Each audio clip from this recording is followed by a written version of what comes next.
जय आरसीएम। सभी लोग साइलेंट थे। हाँ जी, की बात करेंगे ध्यान से। गेहूं से आटे का मतलब गेहूं को पिसो और आटा यही होता ना। कोई रॉकेट साइंस थोड़ी है क्या? यदि first and second, first and last, ये हम शॉर्टकट चल रहे हैं, इसलिए आरसीएम शॉर्टकट नहीं चलती है। आरसीएम इस प्रोसेस से आटा बनाती है। अब ये प्रोसेस क्या है वो चीज़ मैं आपको बता रहा हूँ। गेहूं में दो प्रकार की इम्प्योरिटी होती है, ऑर्गेनिक और नॉन ऑर्गेनिक। ऑर्गेनिक इम्प्योरिटी का मतलब गेहूं के जो पौधे के टुकड़े वगैरह आ गए, बाली की हश्क आ गई, कोई कच्चे गेहूं जिनको थोते गेहूं बोलते हैं, वो इस प्रकार से अलग कर लिया जाता है।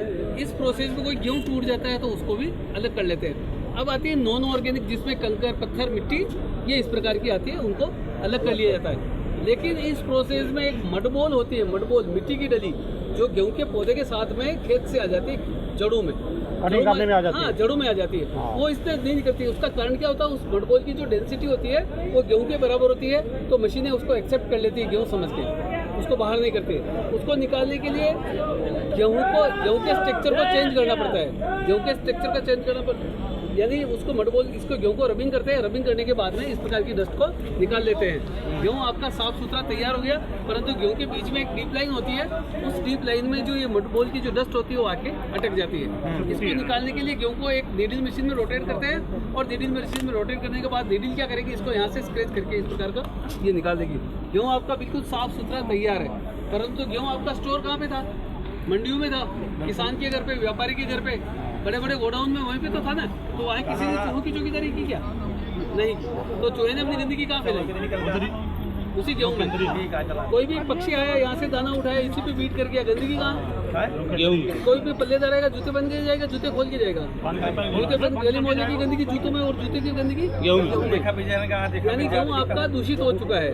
गेहूं आपका दूषित हो चुका है। इसको साफ करने की कोई मशीन भी नहीं है। सिर्फ हमारे पास सिर्फ एक ऑप्शन है, पानी। गेहूं को पानी से धोते हैं, गंदे पानी को ड्रेन कर देते हैं। गेहूं आपका साफ सुथरा 8 घंटे तक इसको स्टोर करते हैं। 8 घंटे में गेहूं एनवायरमेंट से नाइट्रोजन लेता है और अपने आप में प्रोटीन बनाता है।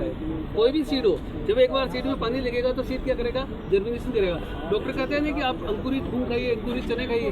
कभी ऐसा थोड़ी बोला कि सूखे मूंग खा लीजिए, क्योंकि वो एनवायरमेंट से नाइट्रोजन लेके फोलिक एसिड नहीं बना पाते, जब बन पाता तभी। अब हमारे पास गेहूं का ग्राइंडिंग के टाइम आ गया। तो ग्राइंडिंग के लिए ये जो पीस है, ये टॉप फिक्स रहता है, ये बॉटम रोटेट होता है। जब बॉटम रोटेट होता है और इसके बीच में गेहूं आता है, और गेहूं पिस के आटा बन के निकलता है। तो यहाँ से इसके गेहूं के साथ में हवा भी आती है और ये आटा भी निकलता है। तो जब आटा और हवा साथ निकलेगी तो आटा भी गर्म नहीं होगा और ये पत्थर भी गर्म नहीं होगा, और आपका बिल्कुल कोल्ड प्रोसेस पे आपका आटा तैयार हो गया, रूम टेम्परेचर पे। यहाँ तो कोई कंफ्यूजन नहीं है। लेकिन एक गलती हो गई है, ये जब पत्थर की रबिंग हुई तो पत्थर घिसा कि नहीं घिसा? तो इसकी घिसावट कहाँ गई? आटे में। उसको वापस निकाल दी। तो ये जो पत्थर है, ये सिंपल पत्थर नहीं है, एक सैंड से बना हुआ। सैंड कौन सी? आयरन कंटेंट वाली सैंड। जिस रेत में आयरन की मात्रा है, उसी रेत से ये बनाया हुआ है। तो जब रेत में यदि आयरन की मात्रा है तो निश्चित रूप से इसकी डस्ट में भी तो आयरन होगा।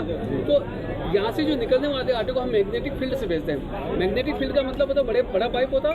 बड़े पाइप में आटा हवा के फोर्स से जाता है। हवा के फोर्स से आटे के एक पार्टिकल अलग हो जाता है, जो वो मैग्नेट के पास भी जाता है। मैग्नेट क्या करेगा? इसकी डस्ट को क्या करेगा?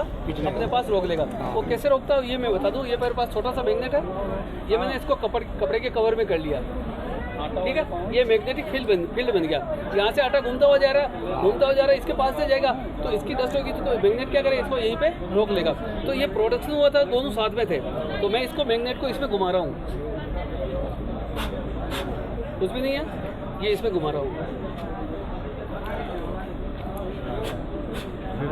अच्छा, ये मैग्नेट के पहले का? मैग्नेट के पहले। हाँ। ये जो पत्थर की घिसावट बराबर।